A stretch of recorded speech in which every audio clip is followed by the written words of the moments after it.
Bonjour les amis et bienvenue à 10 Vijay. Je m'appelle Vijay et aujourd'hui, je vais classer les 10 films indiens que j'aime le plus. Autrement dit, ça sera mon classement personnel. Alors, c'est parti!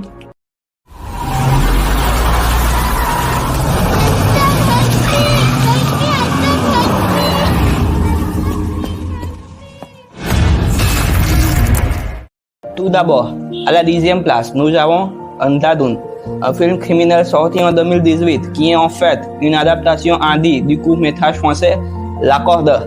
J'ai regardé ce film de comédie noire de nombreuses fois et ce qui m'a plu le plus, c'est son suspense captivant. L'intrigue du film suit un homme aveugle qui voit un meurtre, mais à la fin, il nous laisse douter si l'homme était bien aveugle ou non.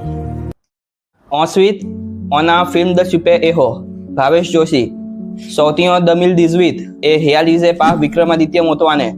Ce film malheureusement était un échec au box-office. Ici, on a un vigilante comme Batman qui se bat contre la corruption et l'injustice. Numéro 8, c'est Rocky Handsome, un film d'action par le regretté cinéaste Nishikant Kamath. C'est l'histoire d'un ex-soldat de Raw qui protège sa petite voisine de 10 ans de mafia de drogue à Goa. Mais les scènes d'action et leur intensité nous laissent bouche bée. Ainsi la Corée. La 7e place est occupée par Jersey. Ici, je fais référence au remake hindi, pas à sa version originale Telugu. Un homme de 35 ans essaie de relancer sa carrière sportive dans l'espoir de rejoindre l'équipe nationale indienne de cricket. Je me souviens très bien que j'ai fortement larmoyé quand j'ai vu sa fin. De plus, le jeu de Shahid Kapoor est aussi énergique. Ensuite, on a Dear Zindagi, un drame psychologique qui avait incité certains avec des problèmes, y compris moi-même, à consulter un professionnel. On voit ici une jeune femme, Kiara, qui a des soucis à trouver l'amour de sa vie. Elle subit une thérapie avec le psychologue Dr. Jahangir Khan, joué par Shah Rukh Khan. À l'encontre de Jersey, la fin de Dear Zindagi nous laisse satisfaits et contents de voir comment elle s'est dégagée de tous ses problèmes de santé mentale et de son passé traumatisé. On dirait bien que c'est un feel-good movie. Alors, les top 5 maintenant. Ça commence par un film d'action à nouveau, Vikram. Ici également, on a un vigilante masqué qui se bat contre les mafias de drogue, grandement inspiré de la légende de Batman. Même sa bande originale nous rappelle des films de la trilogie Dark Knight. Et maintenant, à propos de sa musique, c'est bien un voyage musical. Toutes les chansons et sa musique de fond, c'est la cerise sur le gâteau. Avec ce film, on a annoncé l'univers cinématique de Lokesh, LCU, qui comprend 3 films jusqu'à ce jour. Kaithi 2019, Vikram 2022 et Leo 2024. De plus, la fin de Vikram nous introduit le plus grand méchant Rolex, un peu comme Thanos ou Darkseid. Je dirais que c'est lui ou bien son camion qui a rendu ce chef-d'œuvre si mémorable. Hridayam, encore un feel-good movie, ou bien un film de passage à l'âge adulte.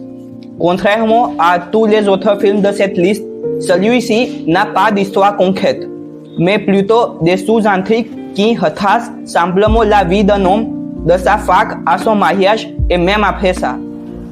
On voit que le personnage principal conclut toujours des leçons des événements passés et il devient sage en général. Malheureusement, ce film n'est pas bien connu comme il le mérite.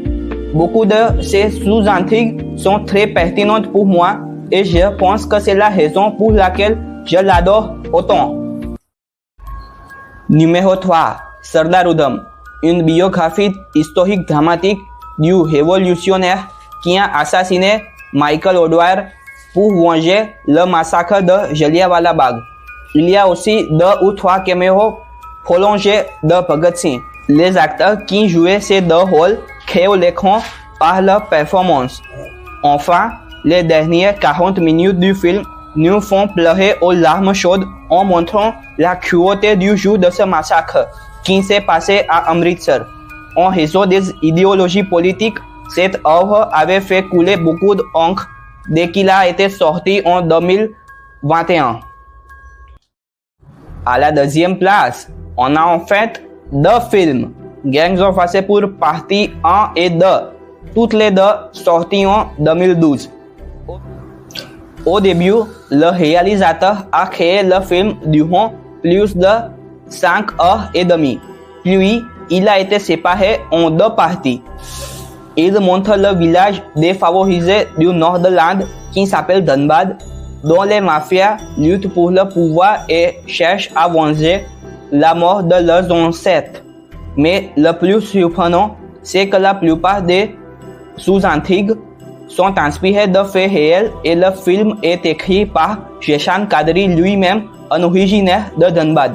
Ça a lancé la carrière de plusieurs acteurs bien connus aujourd'hui, y compris Manoj Bajpayee, Rajkumar Rao et Pankaj Tripathi, mon acteur indien le plus préféré. Eh bien, la première place est possédée par rien d'autre que Tumbad, que je n'ai vu qu'une fois. Ce film d'horreur, sorti en 2018 et ressorti récemment en 2024, qui est, à mon avis, le meilleur film d'horreur que j'ai jamais vu, dont le thème est l'avidité et la politique. Le film commence par une citation de Gandhiji. La mère nature a suffisamment de croix pour nos besoins, mais rien pour l'avidité de toute personne. L'intrigue se déroule à l'époque suivant l'indépendance de l'Inde, après 1947. Le personnage principal, Sadasiv Rao, trouve un trésor d'or infini qu'il est à l'abri du démon Hastar. Hastar a une avidité pour le blé, tandis que Sadashiv est avide d'or et d'argent. Il critique également le système de caste en Inde.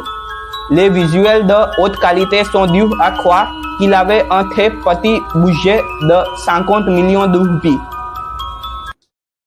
Alors, c'est tout pour aujourd'hui. Merci d'avoir regardé ma vidéo et j'en ai planifié encore une autre que je créerai très bientôt. À la prochaine!